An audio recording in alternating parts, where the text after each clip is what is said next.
All right, welcome to Learning Objective 2. We will be looking at the flow of costs for a process cost system. And while we do that, we're going to have a case study, which is going to be Tyler Company. This Tyler Company can be found in your text, okay? And we're going to use it as an example to explain the flow of costs for process cost system. All right, so I'm going to give you a brief background about Tyler Company. Tyler Company is a manufacturer of roller blades and skateboard wheels that sell to manufacturing and retail outlets. Okay, and this company indicated that they have two processes. One is machining, and the other is assembling. The machine department helps to shape, while the assembly department assembles and package the wheel. Okay, so just put this as a background information as we go. Now, so we have this diagram, which you can also find in your textbook.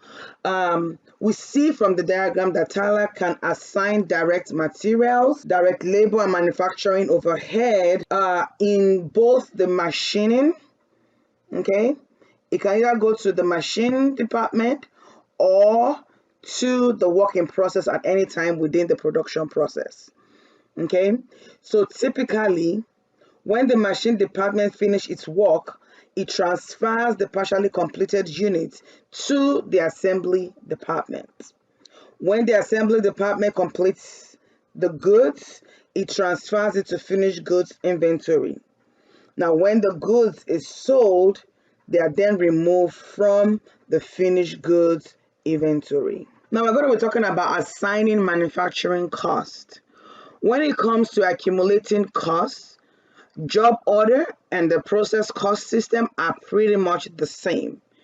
However, when it comes to assigning, they are different. So when they accumulate, you remember it is a debit to your manufacturing cost. Your manufacturing cost is a debit to raw materials, to factory labor, and manufacturing overhead. In the next slide, we're going to see how to assign cost. First, we're going to see how we can assign materials. In the process cost system, materials are used for processes rather than for a specific job. Now, with that in mind, a company most likely will add material at any point in the manufacturing process. So in our case study, which is the Tyler Company, we have working process and machining being so in our case study, we have raw materials assigned to machining and assembly department. We assign the raw materials by debiting the machining company department and the assembly department and crediting our raw material inventory, and we'll see this in an example. Now, Tyler Company adds material at the beginning of each process. So suppose Tyler adds 50,000 of raw direct material to machining process and 20,000 of direct material to assembly process. Tyler makes the following entries to record the materials used. So again, we said to assign, you're going to debit your raw materials to the work in process inventory and credit your raw material inventory account. And that's exactly what we did here. We debited the 50,000 to machining, debited 20,000 to assembly, and credited our raw material inventory, which is 70,000. How did we get 70,000? We added the total of machining materials and assembly materials together. 50 plus 20 gives us 70. So debit your work in process and credit your raw materials inventory. Now we're going to go into the labor. Now, assigning factory labor, companies usually use time tickets to determine the cost of labor to assign to a production department. All right, so in our case study, Tyler Company, the entry to assign the labor cost will be again a debit to your work in process account and a credit to your factory labor. Okay. Now, in the next slide, we have an example. Think Tyler Company.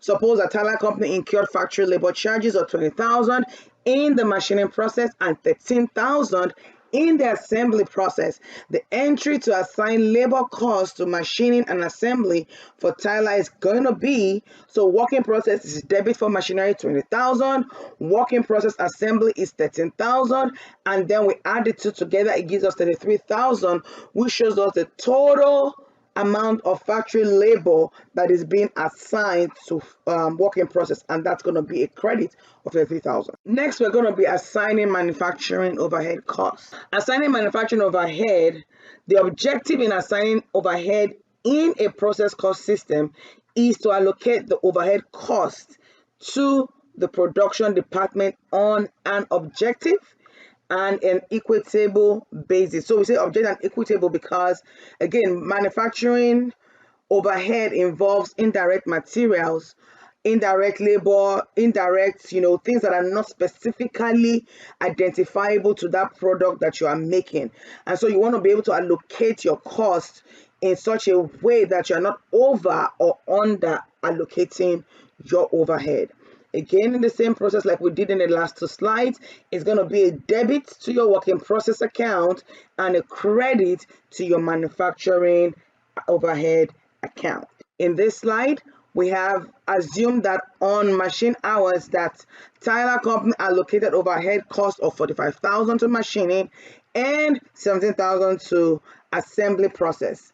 Tyler entry to allocate overhead to the two processes is, so again, a debit to your machining of 45,000, a debit to assembly 17,000, and then a credit to your manufacturing overhead of 62,000. And how did we get the 62,000? We add the 45 plus the 17 to give us a total of 62, which is allocated to work in process.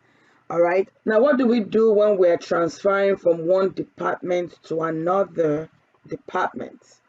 Now, transfer between departments is done when their own aspect of production section is complete.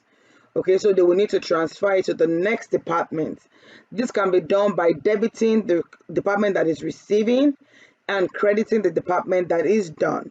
So in our case study, that's the Tyler Company, work in process assembly is done, and so machinery is done, and the receiving department is assembly department. So we're going to debit the assembly department and credit, the machining department. Just to take our minds back to Financial Accounting 101, when there is an increase in your assets, you debit, and when there is a decrease in your asset, what do? You credit. Now, assembly department is increasing, that's why we're debiting, and then your work in process machining is reducing, and that's why it's being credited $87,000. Now, when the assembly department is done with production, it's going to transfer to the finished goods inventory.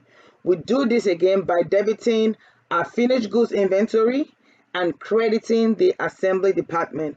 Why are we debiting, the finished goods department? Because it's going to be an increase in that asset. And why are we crediting the assembly? Because it's going to be a reduction in the assets for the assembly department. Now, still on our case with Tyler Company, it says that assembly department completes units with a recorded cost of 114,000, and then it transfers them to finished goods warehouse. The entry for this transfer is going to be, since the finished goods inventory is increasing, we have it to be debited 114,000. The work in process assembly is decreasing, that's going to be 114,000 credits. Now, Tyler sells finished goods with a recorded cost of 27,000.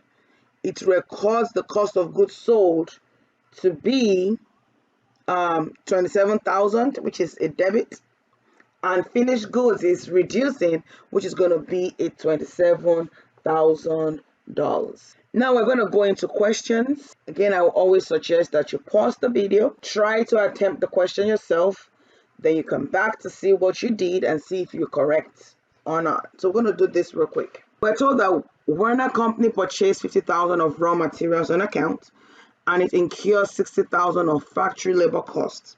Journalize the two transactions on 31st, assuming that labor costs are not paid until April. So that means they it was done on account. So the first thing we have here is going to be our raw materials, and we have that to be 50,000. Now we're accumulating it, okay? And then accounts payable, because it was bought on account. The March 31st again, we have direct labor or factory labor. We have it to be 60,000. And then we have wage payable, because again, it's an account. It's not going to be paid until April. So we have that to be 60,000. And that helps us to solve question 1. I hope you got the same thing. All right, next question. Data for Werner Company as given in 3.1. That's the one we did last. Supporting records show that the assembly department used 24,000 of raw materials and 35,000 of factory labor, and the finishing department used the remainder. Journalize the assignment of the cost to the process department on March 31st. So we have March 31st. We have work in process. For assembly department, we're told that they used 24,000 of raw materials. The total raw materials that were purchased from the previous question was 50. So we're told that the remainder goes to finish department. So finish department, we're going to subtract 50,000 from 24 to give us 26. Where did I get the 50 again? In the previous question when it was accumulated. And then the question also made us understand that the remainder, from the information we have above, goes to the finished department. All right, so that solves the first one. Okay, so with our credit side, it's going to be raw materials. Because it's a reduction in the raw materials, we're going to credit it, and it's going to be 50,000. There we go. Then March 31st, for labor, we have work in process, assembly. We have it to be 35,000. And then we have work in process, finished. Remember, the remainder is what comes here. We had a total of 60,000. 35 minus 60 should give us 25,000 here. And then we have a credit to factory labor of how much? 60,000. And that helps us to solve. So by doing this, by debiting the work in process and crediting your raw materials, you have already assigned raw materials to, the work in process inventory account. The same thing goes for the factory labor. By debiting your work in process, assembly and finished, you've already assigned factory labor to the work in process inventory account. Okay. Next question. All right. So it says factory labor data for Werner Company given in the last one we did.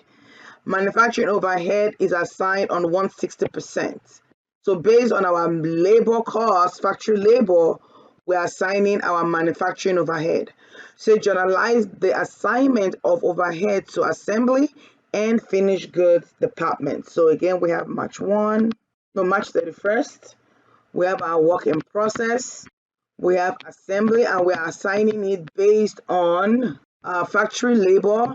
Our factory labor for assembly was 35. I'm going to multiply it by 160, and that should give me 56. That's my manufacturing overhead. Work in process for finishing, I have it to be 25 times, and that gives us 40. Okay. Now my MOH, manufacturing overhead, a credit is going to be the sum total of that, which is, okay. Again, how did I get this numbers? We're told that manufacturing overhead is assigned to departments on 160% of the labor cost. And these are the costs. For assembly was 35, and for finishing was 25,000. So we multiplied, the percentage to give us what this amount was. Total manufacturing overhead that was allocated was 96, or is 96,000. All right, we have spent some time in this video learning about the flow of cost in a process cost system, and we have learned to journalize entries to assign manufacturing cost. We also went over 3 examples. I want to see you in the next video, where we will talk about computing equivalent units using the weighted average method. I will see you there.